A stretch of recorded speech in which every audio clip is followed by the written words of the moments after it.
Hello friends. तो कैसे हैं आप सब। एक बार फिर स्वागत है आपका हमारे यूट्यूब चैनल पे। तो फ्रेंड्स, आज हम पढ़ने वाले हैं एक्सेल में फार्मूलों के बारे में, जिनमें हम पढ़ेंगे हाइपरलिंक, वीलुकअप जैसे फार्मूले।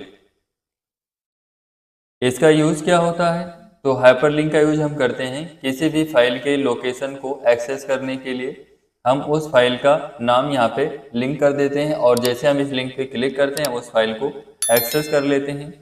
साथ ही साथ हम जानेंगे वीलुकअप, एचलुकअप जैसे एडवांस फार्मूले, जिनका यूज क्या होता है हम आगे फार्मूले को एक्सेस करते हुए जानेंगे। तो पहले फार्मूला है हाइपरलिंक, जिसके बारे में हम चलिए शुरू करते हैं। सबसे पहले लिखेंगे इक्वल हाइपरलिंक। फॉर्मूला यहाँ नीचे आ चुका है, आपको क्लिक करना है टैब बटन और उसके बाद यहाँ पे सबसे पहले पूछा जा रहा है लिंक लोकेशन। इसको लिखने के लिए सबसे पहले आप यहाँ पे प्रेस करेंगे इन्वर्टेड कॉमा, फिर आपको जाना होगा फाइल मैनेजर में। फाइल मैनेजर को ओपन करने के बाद आप क्लिक करेंगे डेस्कटॉप या किसी भी लोकेशन पे जहाँ पे आपकी फ़ोटो हो। यहाँ पे आने के बाद आप किसी एक फ़ोटो को सिलेक्ट करके और उस पर राइट क्लिक करेंगे और प्रॉपर्टी में जाने के बाद उस फाइल की लोकेशन को आप कॉपी करेंगे। कॉपी करने के बाद आपको फिर से एक्सेल ओपन कर लेना है और उसी फार्मूले के पास आपको आना है जहाँ पे आपने फार्मूला नोट डाउन किया हुआ है, और यहाँ आने के बाद आपको इसे लोकेशन को पेस्ट कर देना है। फिर से इन्वर्टेड कॉमा प्रेस करना है और कॉमा लगाना है। अब यहाँ पे जो जिसकी फ़ोटो आपने लगाई हो, आप चाहें उसका फाइंडरी नेम लिख सकते हैं, या आपने फ़ोटो लगाई है तो उस फोटो को लिख सकते हैं कि आप यहाँ पे जनरली फ़ोटो लिख दीजिए। तो अगर आप यहाँ पे देखेंगे तो मैंने रावण की फ़ोटो लगाई हुई है।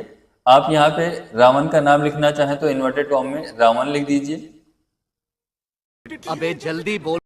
और फिर आप एंटर प्रेस कीजिए, या फिर आप चाहें तो इन्वर्टेड कॉमा में लिखेंगे फ़ोटो और इन्वर्टेड कॉमा क्लोज करने के बाद पैरेंथेसिस क्लोज कीजिए और एंटर प्रेस कीजिए। अब देखेंगे आप रावण की फ़ोटो यहाँ पे हमने लिंक कर दी है। अब इस पर आप क्लिक करेंगे तो आपको उसी लोकेशन पे ले जाके छोड़ा जाएगा जहाँ पे रावण की फ़ोटो होगी। आगे बढ़ते हैं नेक्स्ट फार्मूले की तरफ, जो हमारा फार्मूला है वीलुकअप। वीलुकअप का काम क्या होता है? तो जैसे हमारे पास यहाँ कुछ डेटा दिया हुआ, स्टूडेंट आईडी, नाम, कोर्स, एज, बेस्ट टाइम। आपके स्कूल के दिनों की बात करते हैं तो आपका जब स्कोर कार्ड आपके स्कूल में पब्लिश किया जाता होगा तो ऐसा किया जाता है कि आपको बताया नहीं जाता, वो एक नोटिस बोर्ड पे लगा दिया जाता है। उसमें होता क्या है कि आपका नाम, आपका रोल नंबर, आपका स्कोर और आपके सब्जेक्ट वाइज जो स्कोर होते हैं उनको पब्लिश कर दिया जाता है। जो कि ऐसे होता है कि यहाँ पे आपका नाम या रोल नंबर और उसके बाद आपका सब्जेक्ट, आपका स्कोर, उसके बाद आपको आपका नाम ढूंढना रहता है, रोल नंबर, और उसके बाद आप अपना स्कोर ढूंढने जाते हैं। सेम वही फार्मूले के से अगर आपको ढूंढना हो तो आप क्या करेंगे, तो आपको वीलुकअप फार्मूला लगाना होगा। तो चलिए लगाते हैं वीलुकअप फार्मूला। आपको यहाँ लिखना है इक्वल वीलुकअप, और फॉर्मूला लिखने के बाद सबसे पहले आपको लुकअप वैल्यू, यानी कि आप अपना नाम या रोल नंबर पहले ढूंढेंगे।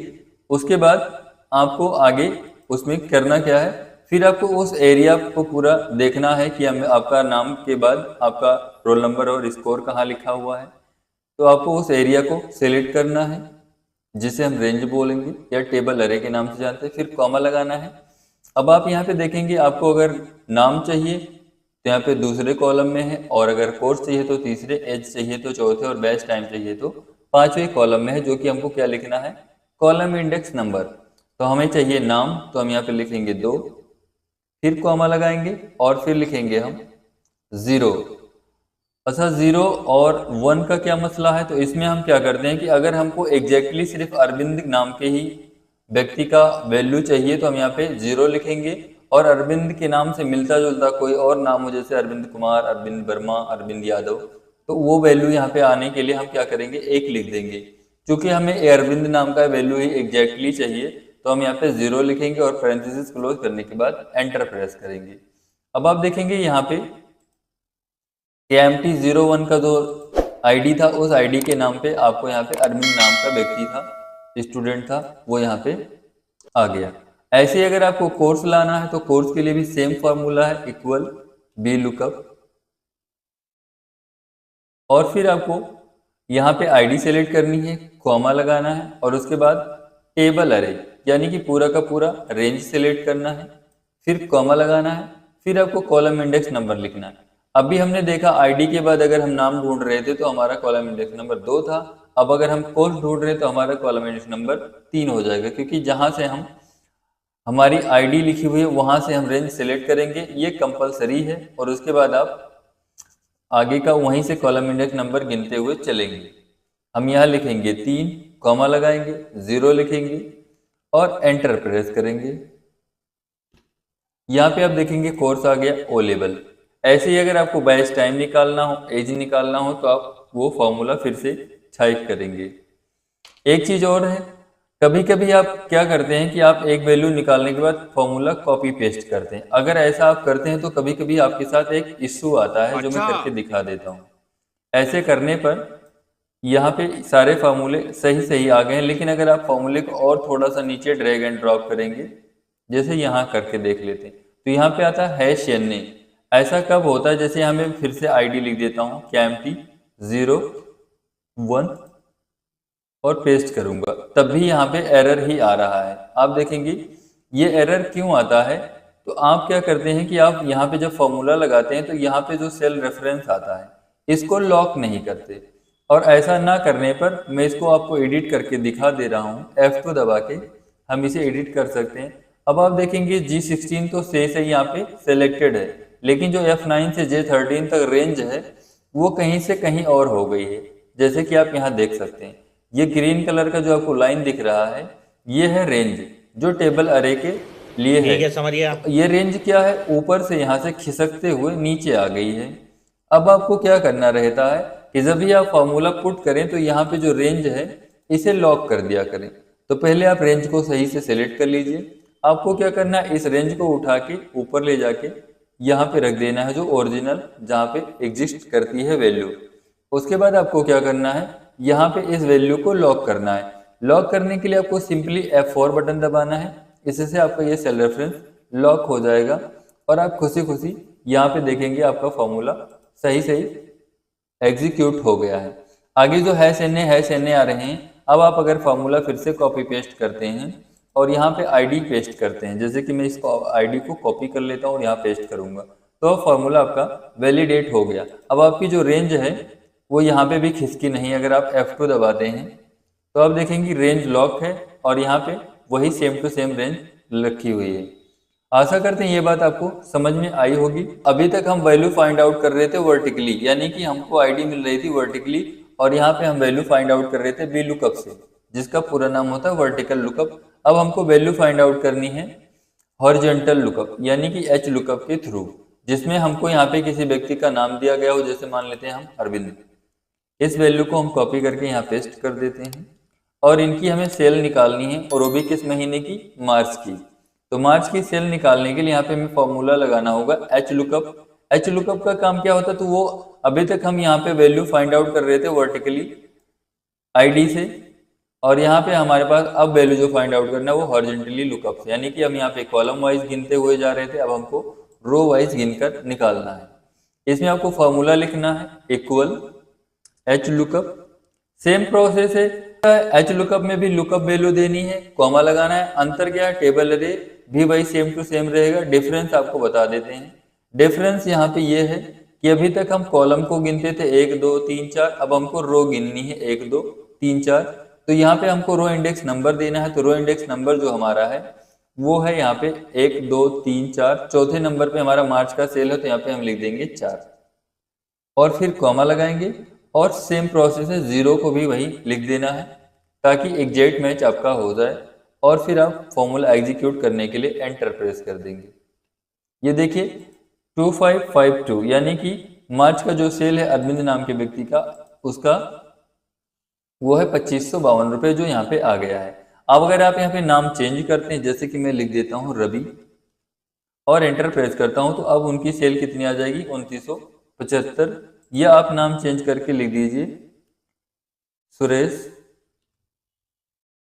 और यहाँ पे मार्च की सेल आ गई। कभी कभी स्टूडेंट से एक गड़बड़ी और हो जाती है जो मैं इस वीडियो में बताना चाहूंगा। वो क्या होता है कि वो अगर यहाँ से नाम को कॉपी ना करें और यहाँ अपने आप मैनुअली टाइप करें, तो उनसे गलती क्या होती है, वो एक नाम टाइप करने के बाद आदत होती है स्पेस दबा देने की।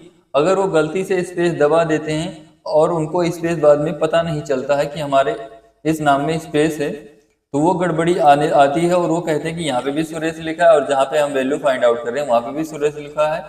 और वो देखते भी हैं कि फॉर्मूला भी ठीक ठीक लिखा हुआ है, लेकिन उनको वैल्यू नहीं मिल रही। उनको गलती क्या करते हैं, वो नाम में स्पेलिंग जो लिखते हैं वो यहाँ पे स्पेस दे देते हैं, जो कि उनको नहीं करना है। स्पेस देने से भी यहाँ पे आईडी गड़बड़ हो जाती है, लुकअप वैल्यू गड़बड़ हो जाती है और उनको जो फॉर्मूला है वो एग्जीक्यूट नहीं हो पाता और वो परेशान रहते हैं और उनको गलती भी नहीं पता चलती कि गड़बड़ कहाँ है। तो ये मैं बता दिया हूँ कि आपको गड़बड़ी कैसे आ जाती है। आगे हम जानेंगे कि अगर गड़बड़ी ही आती है, उस गड़बड़ी को अगर हमें प्रिंट ही करना हो, कि अगर गड़बड़ी आ गई और प्रिंट हो, तो उसके लिए हमारे पास एक फार्मूला है इफ एरर।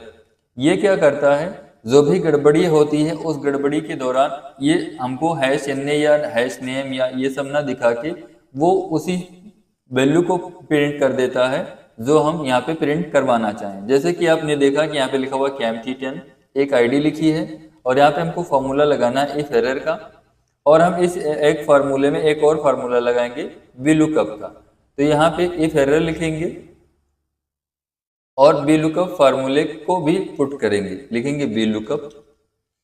इफ एरर के अंदर आप VLOOKUP फार्मूला लिखेंगे, आईडी सेलेक्ट करेंगे, कॉमा लगाएंगे, आपको रेंज सेलेक्ट करनी है, यही वाली रेंज VLOOKUP वाली, कॉमा लगाना है। फिर आप क्या करेंगे, कॉलम इंडेक्स नंबर टाइप करेंगे और कॉमा लगाने के बाद 0 लिखेंगे और फिर ब्रैकेट बंद करने के बाद आपको फिर कॉमा लगाना है।